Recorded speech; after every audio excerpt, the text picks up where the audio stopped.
Buenas noches, estimados hermanos. Hoy, viernes, queremos compartir con ustedes en este tiempo de oración y estudios bíblicos algunos motivos de oraciones, puesto que el propósito final de nuestra salvación es glorificar a Dios y traernos a comunión íntima y enriquecedora con Él. No buscar a Dios en oración es negar ese propósito. Como vemos en la primera carta de Juan 1:3, lo que hemos visto y oído lo anunciamos también a vosotros, nos dice el apóstol Juan, para que vosotros también tengáis comunión con nosotros. Y esta comunión es con el Padre y con su Hijo. Amado hermano de la primera iglesia bautista de Balboa, nos acercamos a Dios en oración congregacional.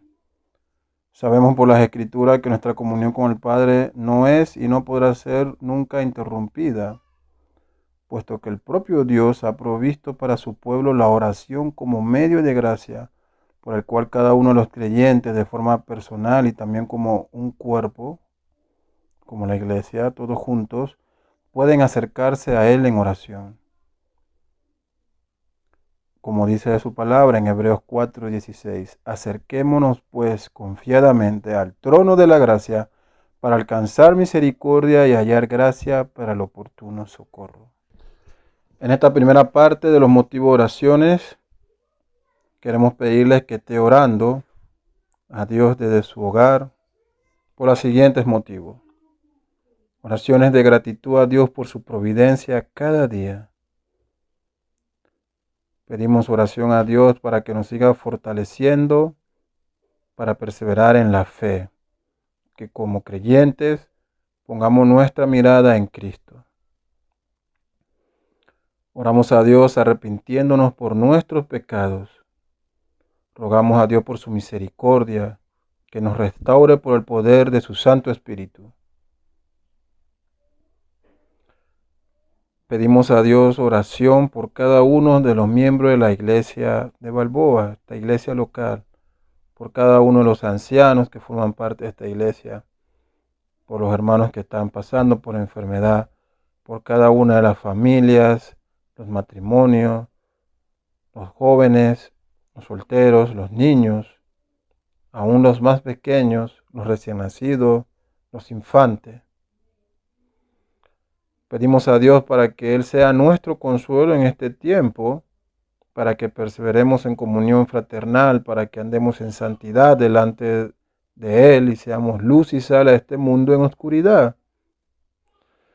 Pedimos a Dios por la salud espiritual de esta, su iglesia, para que seamos perfeccionados por su palabra y la obra de su Santo Espíritu.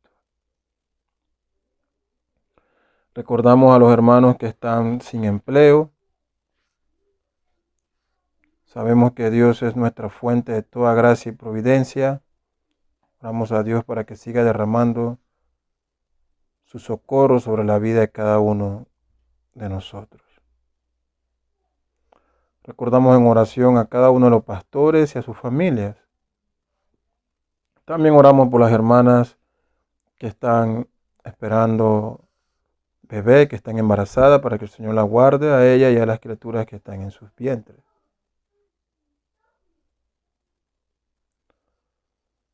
En esta segunda parte oramos también, como nos manda las Escrituras,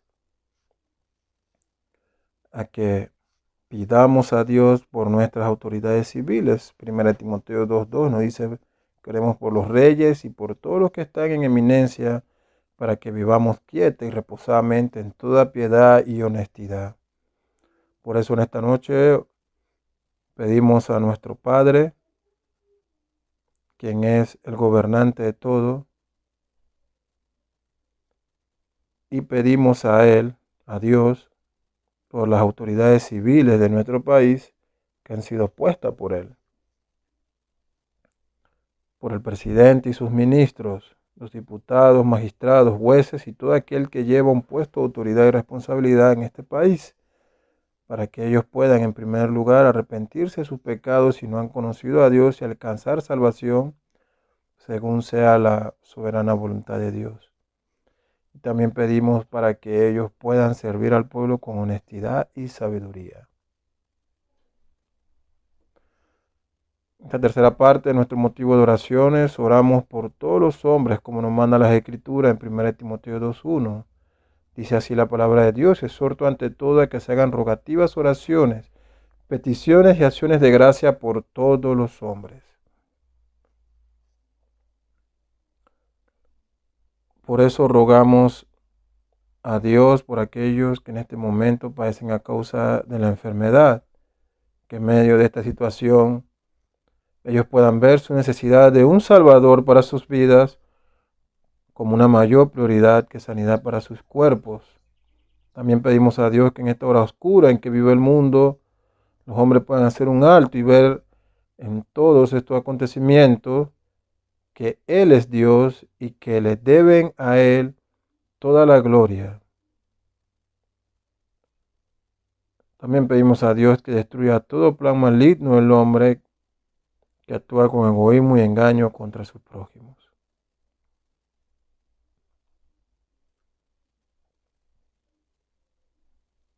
Nuestra cuarta parte en este motivo de oraciones es por la iglesia en todo el mundo.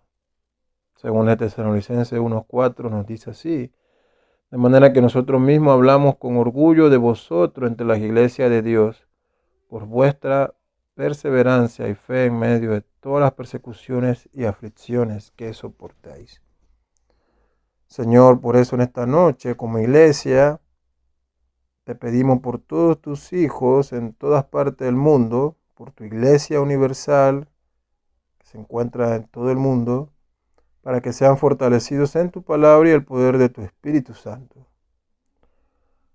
Señor, sabemos que esta enfermedad afecta a todos los hombres, esta pandemia, entre los cuales están tus hijos también.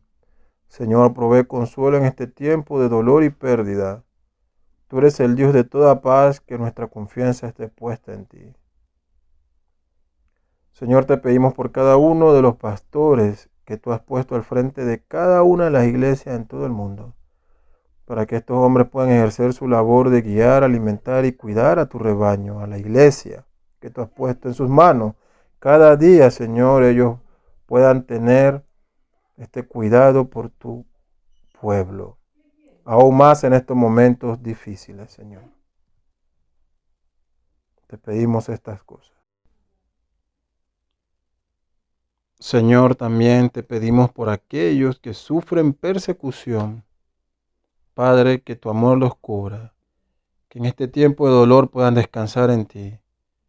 Ayúdanos a nosotros a sentir también el dolor de estos tus hijos que sufren a causa de la verdad. También te pedimos, Señor, que destruyas todo plan del maligno y de los hombres malos que se levantan contra tu iglesia. Señor, ayuda a tu iglesia en todo el mundo a que presente defensa de la fe de una forma digna y que podamos ser dignos representantes de tu evangelio. Señor, en este tiempo pedimos, Señor, finalmente nos acercamos a ti en oración. Oh, nuestro Señor, que en este tiempo difícil tú seas nuestro consuelo y refugio. Y si es tu voluntad que mientras pasamos este valle de sombra y muerte perezcamos, ayúdanos, Señor, a no quitar nuestra mirada de ti. Tu palabra dice que quienes tú amas, todas las cosas ayudan a bien. Sabemos, Señor, que ya sea que muramos o vivamos, somos tuyos y nada nos podrá separar de tu mano. Bendito sea tu nombre por siempre. Amén. Ahora alabemos a Dios escuchando este himno.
estos momentos vamos a recibir el estudio de la palabra de Dios. Buenas noches, hermanos, saludos a todos. Estamos en la primera iglesia bautista de Balboa. Hoy es viernes 17 de julio del año 2020 y estamos para iniciar ya nuestro tiempo de estudio bíblico. Estamos estudiando la carta del apóstol Pablo en la epístola a los Efesios, esta maravillosa joya de doctrina cristiana.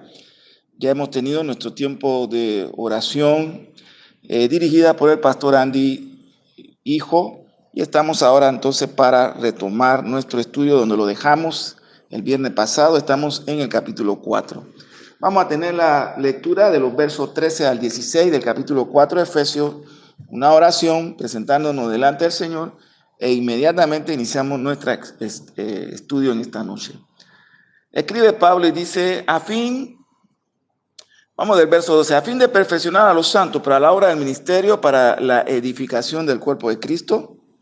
Y ahora en el verso 13 al 16, hasta que todos lleguemos a la unidad de la fe y del conocimiento del Hijo de Dios, a un varón perfecto, a la medida de la estatura de la plenitud de Cristo, para que ya no seamos niños fluctuantes, llevados por doquiera de todo viento de doctrina, por estratagema de hombres, que para engañar, hermano, emplean, dice Pablo, con astucia las artimañas del error, sino que, siguiendo la verdad en amor, crezcamos en todo en aquel que es la cabeza, esto es Cristo, de quien todo el cuerpo, bien concertado y unido entre sí por todas las coyunturas que se ayudan mutuamente, según la actividad propia de cada miembro, recibe su crecimiento para ir edificándose en amor.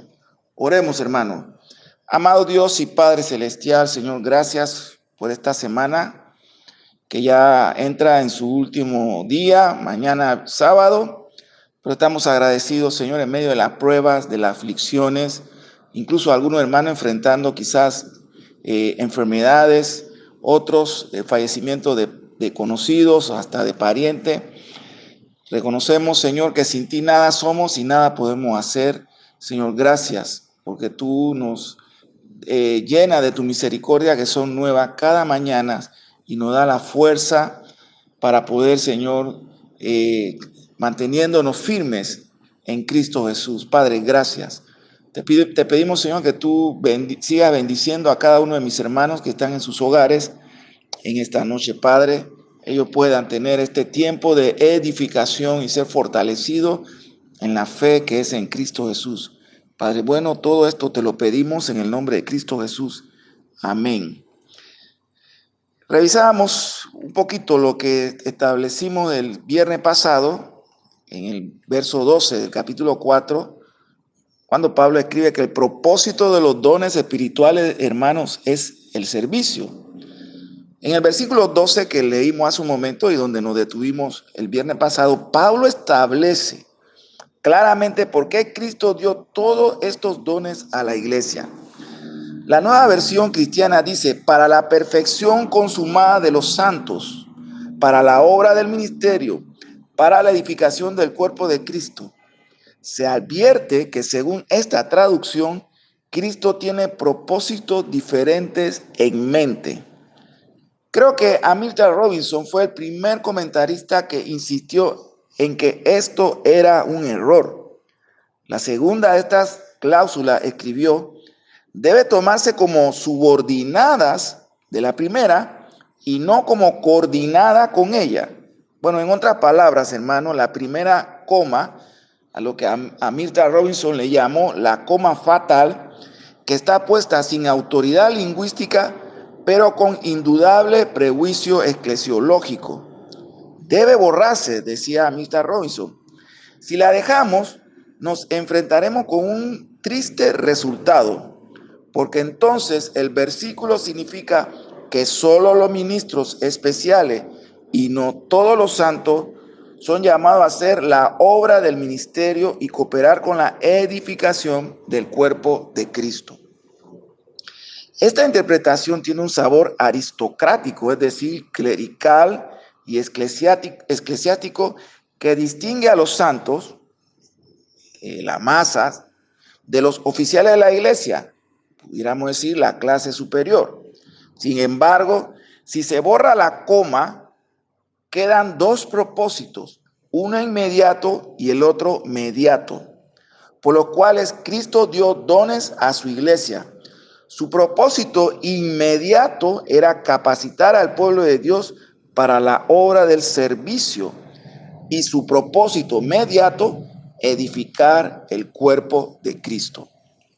La primera expresión acerca de capacitar al pueblo de Dios es de profundo significado para cualquier concepto verdadero del ministerio cristiano. La palabra servicio, diaconía, se utiliza aquí no para describir la obra de los pastores, hermanos, sino el trabajo de los así llamados laicos, es decir, todo el pueblo de Dios, sin excepción. He aquí una evidencia incontrovertible del Nuevo Testamento. Enfrenta al ministerio no como la prerrogativa de una élite clerical, sino como el llamado privilegiado, hermanos, y esto es importante, de todo el pueblo de Dios.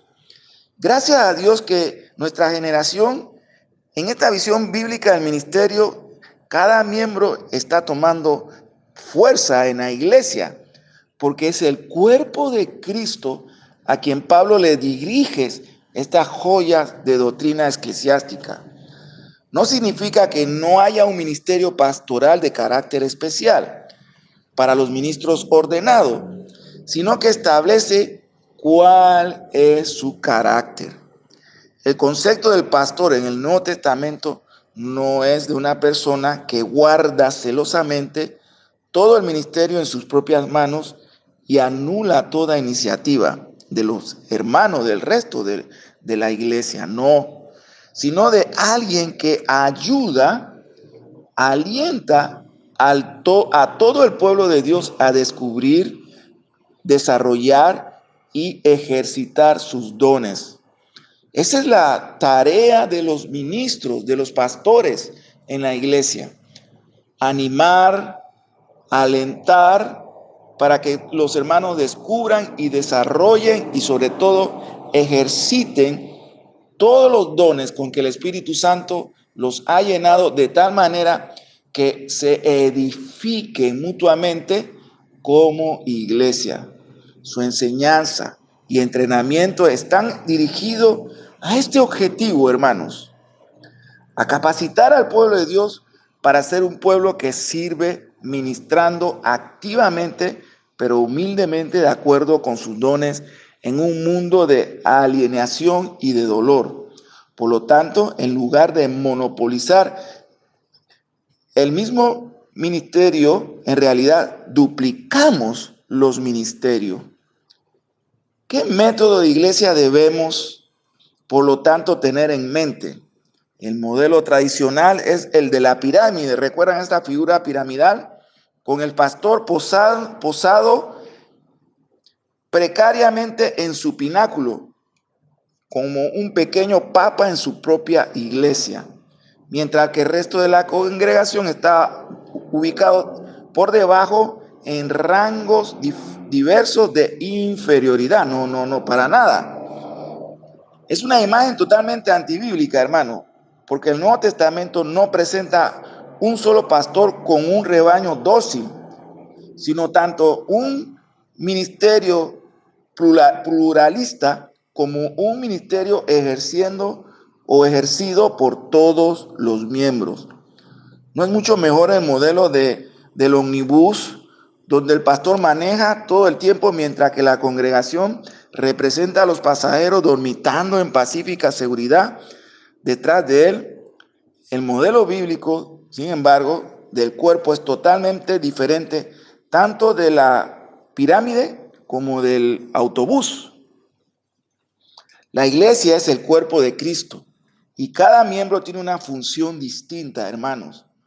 Aunque la metáfora del cuerpo puede ciertamente acomodar el concepto de una función pastoral en términos de un ministerio y no muy importante entre nosotros, no da lugar para una jerarquía o para una clase de clericalismo autoritario que concentra todo el ministerio en las manos de un hombre y niega al pueblo de Dios su propio y justificado ministerio. Amados hermanos, en la primera iglesia bautista de Balboa, todos estamos llamados para contribuir de alguna manera al crecimiento, al avance, a la madurez del ministerio total de la iglesia. Pude ver un buen ejemplo del principio del ministerio de cada miembro a través del ministerio que realicé durante muchos años en la costa abajo de Colón. Era interesante, pero también edificante ver cómo cada uno de los hermanos aportaban, no solamente durante el servicio de los cultos o los estudios, sino en toda la faceta del ministerio de las iglesias en las áreas rurales durante esos años maravillosos de mi juventud, viendo cómo tanto pastores como diáconos y la iglesia, tanto caballeros como damas, se involucraban en los servicios, en la evangelización, en la visitación, en la atención de los diferentes aspectos del ministerio. Fue algo verdaderamente enriquecedor todos esos años. Así, hermano, que el propósito inmediato de Cristo al dar pastores y maestros a su iglesia es que a través del ministerio de la palabra puedan equipar a todo su pueblo para sus variados ministerios. Y el propósito inmediato es edificar su cuerpo, la iglesia, porque la manera en que el cuerpo crece es que todos sus miembros, hermanos, utilicen los dones que Dios les ha dado. Estos dones son tanto beneficiosos, tanto para aquellos que lo ejercen fielmente, su ministerio, como para aquellos que lo reciben. Que la iglesia se transformara firmemente en algo saludable y maduro. Si el siglo XVI recuperó el sacerdocio de todos los creyentes, cada cristiano disfrutando a través de Cristo un acceso directo a Dios, quizá el siglo en donde estamos sea el de la recuperación del ministerio de todos los creyentes, donde cada cristiano recibe de Cristo un ministerio privilegiado para servir a otros.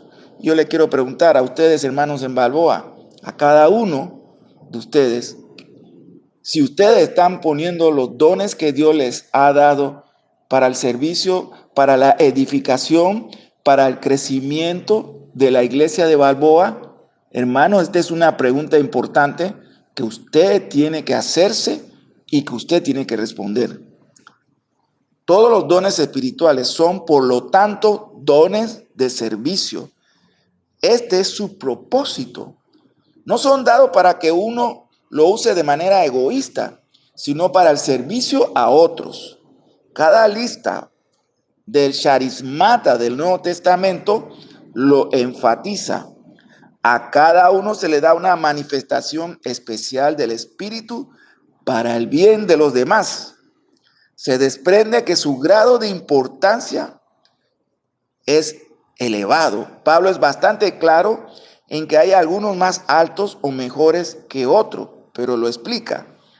Debe establecerse por el grado en que edifican o construyen la iglesia. Por esta razón, los dones de enseñanza son de importancia fundamental, porque nada edifica tanto a la iglesia como la verdad de la palabra de Dios. Para recapitular entonces, hermanos, lo que tratamos la semana pasada, hemos visto que es el Cristo exaltado quien derrama dones sobre su iglesia, que estos dones son muy diversos en carácter, que los dones de enseñanza son los principales y que su propósito es edificar al pueblo de Dios para sus diversos ministerios y así edificar el cuerpo de Cristo. Ahora, entrando ya en lo que es el verso 13 del capítulo 4, lo hemos titulado La unidad cristiana demanda la madurez de nuestro crecimiento. El apóstol continúa elaborando lo que quiere decir con la expresión edificar el cuerpo de Cristo. Evidentemente será un proceso largo que lleva en, digamos, 3 fases completas. La unidad de la fe y del conocimiento del Hijo de Dios, una humanidad perfecta que se consume en la plena estatura de Cristo, como lo vemos en el verso 13. Esta es la meta hacia la cual llegará un día la iglesia. Porque este verbo llegar significa literalmente llegar a encontrar.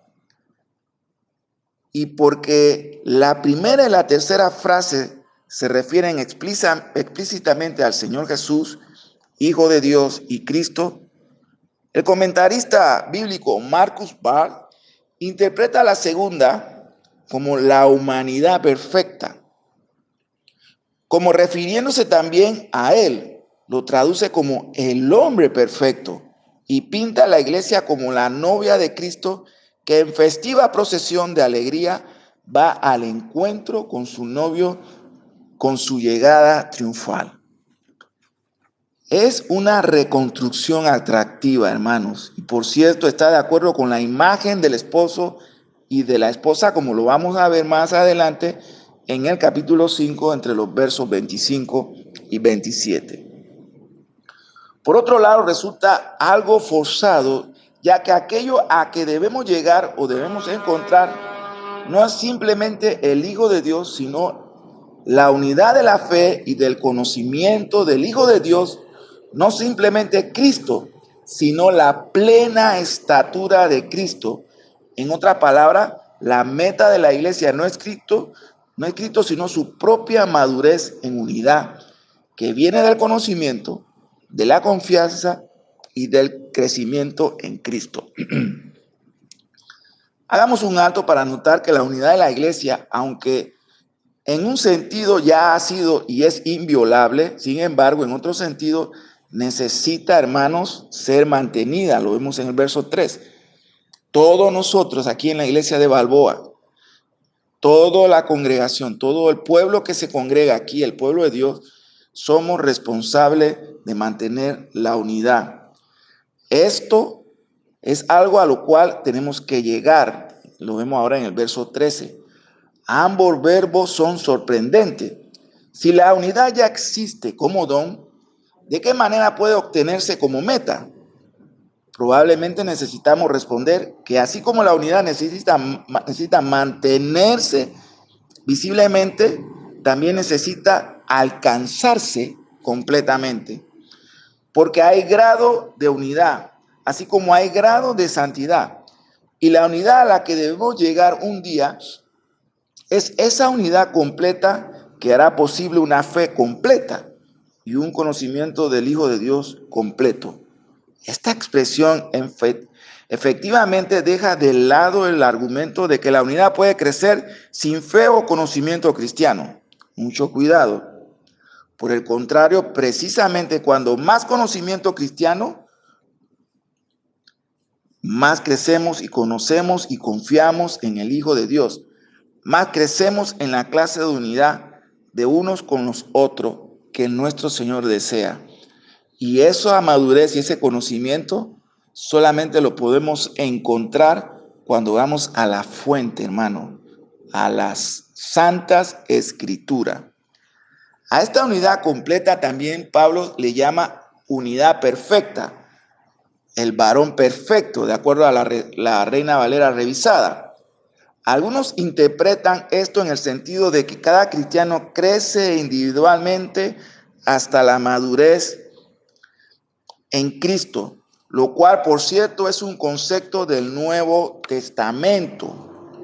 Pero el contexto parece exigir una comprensión corporativa. La iglesia está presentada como un solo organismo, como un cuerpo de Cristo, y debe crecer hacia la estatura adulta. Por cierto, que Pablo se refiere a ella como la nueva humanidad que Cristo estaba creando. Recuerda que lo vimos en el capítulo 2, verso 15. A la unidad y novedad de esta humanidad, ahora Pablo le añade madurez. La nueva humanidad debe alcanzar la medida de una humanidad perfecta, como lo llama Amita Robinson, pero lo que Pablo bosqueja en esta carta, que no es nada menos que la plena estatura de Cristo, la plenitud que Cristo mismo posee y derrama. Aunque parece que este crecimiento hacia la madurez es un concepto corporativo que describe a la iglesia como un todo, sin embargo, depende claramente de la maduración de sus miembros de forma individual o de forma personal. Como Pablo continúa diciendo en su escrito y dice, así ya no seremos niños zarandeados. Verso 14. Por supuesto que debemos parecernos a los niños en su humildad e inocencia, pero no en su ignorancia o en su inestabilidad, hermanos. Mucho cuidado. Estamos interpretando mal cuando el Señor nos dice que debemos ser como niños para alcanzar el reino de los cielos. Cuando el Señor utiliza la figura de los niños, está hablando de la inocencia y de la credulidad de los niños, pero para nada es de su ignorancia y de su inestabilidad. Si usted es un miembro inestable dentro del cuerpo de Cristo, hermano, usted lo que nos está mostrando es quizás que es una persona inmadura en la fe. Los niños inestables son como botecitos o barquitos en un mar tormentoso, completamente a merced del viento y de las olas. Pablo pinta un cuadro muy gráfico y dice, llevados de aquí para allá. ¿Qué significa llevados a la deriva, de acuerdo a la King James? Y zarandeados significa llevados por vientos fuertes. Platón utiliza esta última palabra para referirse a trompos, esos trompos o trompas marinas. La King James une los dos cuadros de la tormenta al traducir llevados a derivas y zarandeados por cualquier viento de doctrinas. Y con dolor tengo que decirlo que lo he visto mucho a través de los años. Hermanos que son llevados de aquí para allá con cada nueva doctrina que escuchen, cada nueva figura de predicadores que salgan en los medios de comunicación que sean, no examinan la enseñanza, sino que son cautivados por la personalidad, el carisma del que está adelante, aunque el que esté adelante sea un falso maestro. Nunca parecen saber lo que piensan ni llegan a tener convicciones firmes. En lugar de ello, sus convicciones tienden a ser las del último predicador que escucharon o el último libro que leyeron. Nunca te citan las escrituras. Nunca te hacen una buena interpretación de los textos bíblicos. Siempre es el último, lo que digo, el último predicador en las redes sociales, en YouTube, o lo que dijo en un libro el último predicador acerca de la crianza de los hijos o del matrimonio. No digo que estos sean malos en sí todos, algunos son buenos, pero hermano, no hay mejor fuente para beber que la de un río que sea limpio y cristalino, que estar bebiendo agua de cualquier arroyo que esté sucio. No pueden resistir la astucia y los artificios. Alguien le llamó juegos de dados de quienes emplean artimañas engañosas. Son como jugar a los dados, hermanos.